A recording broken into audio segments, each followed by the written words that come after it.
Hey there, and welcome to DIY Projects with Pete. I hope you're having a great week and that you're staying safe and healthy out in your neck of the woods. Now in today's episode, we're going to walk through the process of how this corner entertainment center was built. It was a fun and a simple weekend project, and I actually built it out of some wood from an old fence that I tore down on the property. It has a drawer in the top unit to help organize remote controls and coasters, and then the top surfaces have plenty of room for speakers and electronics. Now these could easily be modified to different sizes to use as corner floating shelves or for other items in the home. Please give the video a thumbs up if you find it helpful, subscribe to the channel, and click on the notification bell below so you know when the next video comes out. All right, let's go ahead and get started with today's project. Britt and I started by going out to the wood pile to find some reclaimed materials for the project. I'd taken down a fence a while back and harvested a good stock of wood to use for projects around the house. Oh yeah, that's pretty too. Another short one. There's some nice browns. Yes, I like that one. We scraped off the snow and ice and then moved it into the shop to start drying. The next step was to measure the area and come up with a design that would fit the electronics. We like the clean and simple look of floating shelves, so we drew up a sketch and figured out a game plan. Each of the shelves for this build are 56 inches wide on the front side, and then they come out 40 inches next to each wall. You can check out the plans and detailed tutorial at DIYpete.com/corner shelves. The wood was cut to size on the miter saw with 45-degree angles on each end, and it looked like Helena wanted in on the project, so we got her some safety glasses, and we were all ready to work. The first boards were cut for each shelf at 56 5/8 inches from long point to long point. The reclaimed wood we're using for this project are old 1x6 fir boards that were weathered for about 20 years outside, but this would also be a great project to build out of pallet boards if you have a couple pallets laying around, or just normal 1x6 boards. We measured for the next board in by transferring the short points on each side of the previous cut board to where the long points will be cut on each of the next boards. Britt continued making cuts on the miter saw for each of the smaller boards, and we'd lay out each board and then line them up to see how everything kind of looked together. It was a lot of fun to pick out each board that we'd use, and then it was neat to see all the cool knots and character in the reclaimed wood.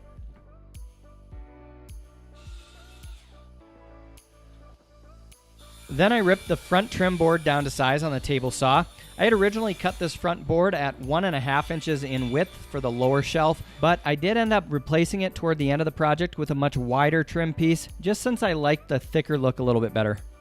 The rest of the frame for the lower shelf was made out of 1.5 inch wide pine boards that I ripped down from scraps I had in the shop. The pine boards and the front trim board were laid out around the perimeter of the underside of the shelf. I then measured and cut the angles on the miter saw. Next, I cut a couple short pieces to provide extra support to the frame and another spot to nail the top boards to once assembled.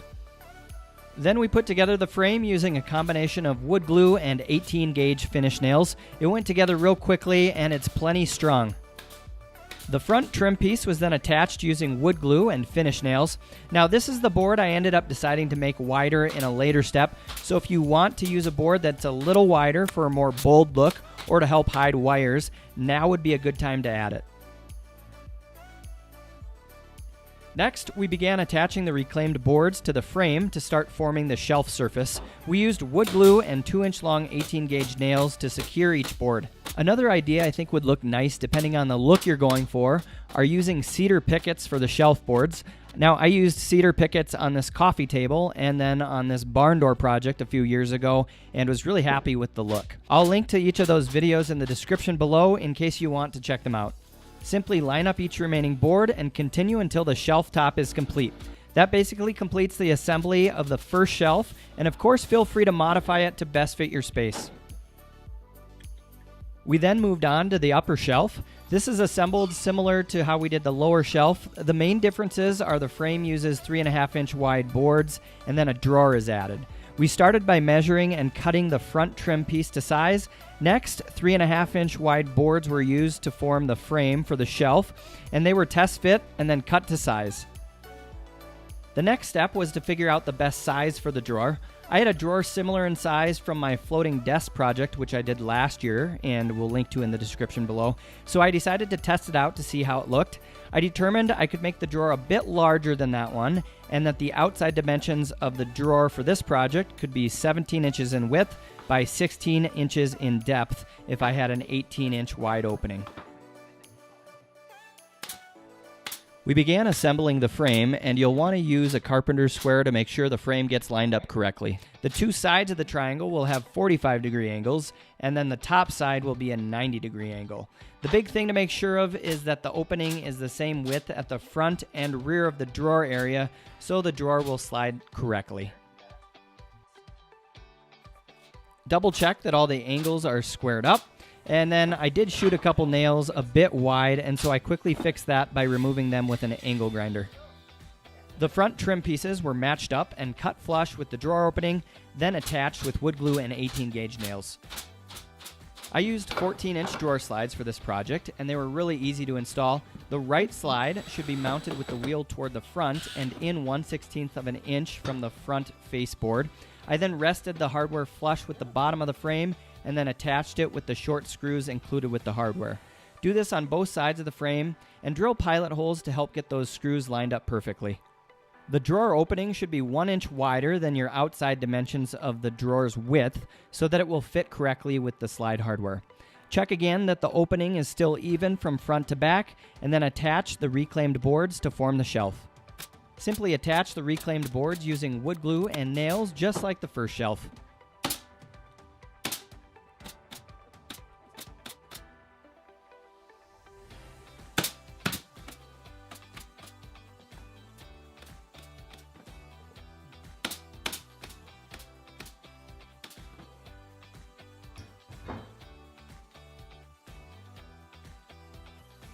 I went back out to the wood pile to see what I could find to build the drawer out of, and I found an old 1x6 hickory board in the pile that would work perfect. I milled the board down in width to 2 inches and then to a 1/2 inch in thickness. Next, the boards were cut down in length to form the 4 sides of the drawer box and then sanded, and I decided to keep the weathered side of the board to the outside of the drawer to match the reclaimed look of the rest of the project. We'll attach the boards at each corner using wood glue and a couple 1.5 inch long 18-gauge nails. Now, I will say that this is about the most basic way to build a drawer, and it works well for smaller type projects like this one.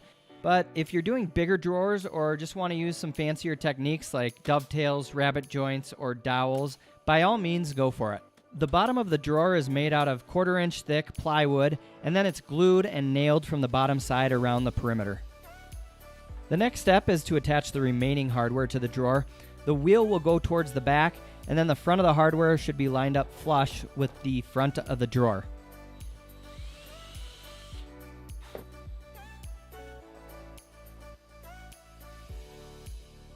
Go ahead and test the drawer to see that it will go in correctly and slide smoothly. I then lined up the board onto the drawer so the gaps on the left and right side were even. I tacked the board onto the drawer to temporarily hold it in place. I then opened it and then used screws to permanently connect the drawer front from the rear side. I used an 1-inch hole saw on the top shelf and then an 1.5-inch hole saw on the lower shelf since more cables are going to be run through it. We did a quick sanding with 220 grit sandpaper to prepare it for a finish. Now here's a look at a clear oil-based sealer and then a water-based sealer. The water-based sealer on your right keeps the wood more of its natural colors, so we went with that instead of the oil-based stain, which really darkens it. We sanded it just enough to bring out a few more brown tones from the wood and to make sure nobody was going to get slivers when they run their hand across it. And then we used an air compressor to quick remove some of the dust before sealing it. We brushed on the first coat of water-based polyurethane, and a few things I really like about the water-based finish are that it dries super fast, it doesn't smell, and it keeps more of a natural look to the reclaimed wood.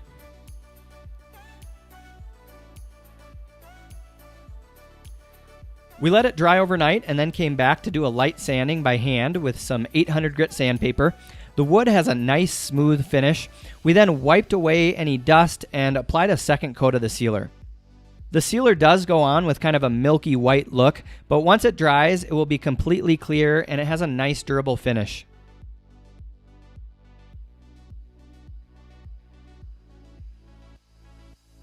I measured to find the center of the drawer front so I could add a handle to it. I marked where each hole needed to go, pre-drilled, and then inserted the screws from the back side to line up with and attach that handle.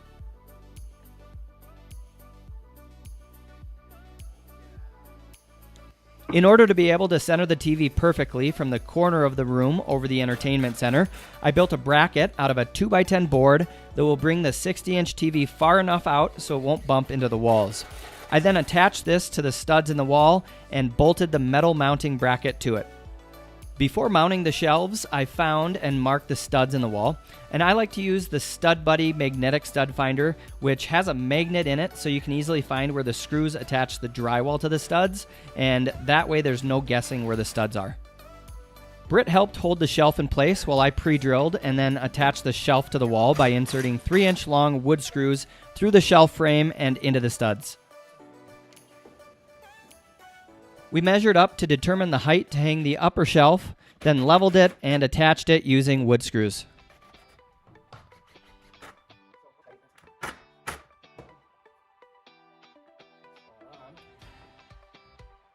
We installed the drawer, but decided the hardware might look a bit better in a dark bronze color instead of the nickel finish, so Britt gave it a quick spray with the rattle can.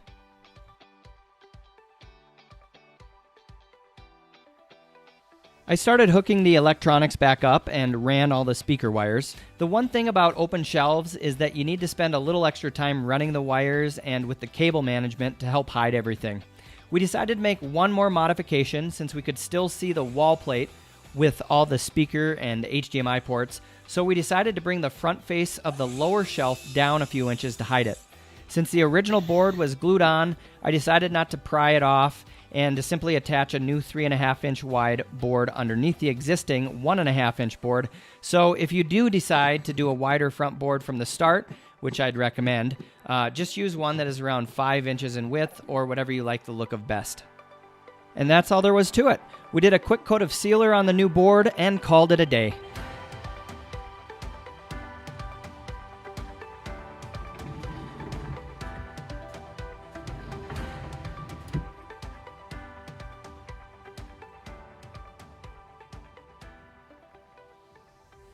All right, thanks so much for tuning in. I hope you enjoyed today's video and found it helpful. If you did, please give it a thumbs up and subscribe to the channel. And don't forget to click that bell below for notifications on when the next videos come out.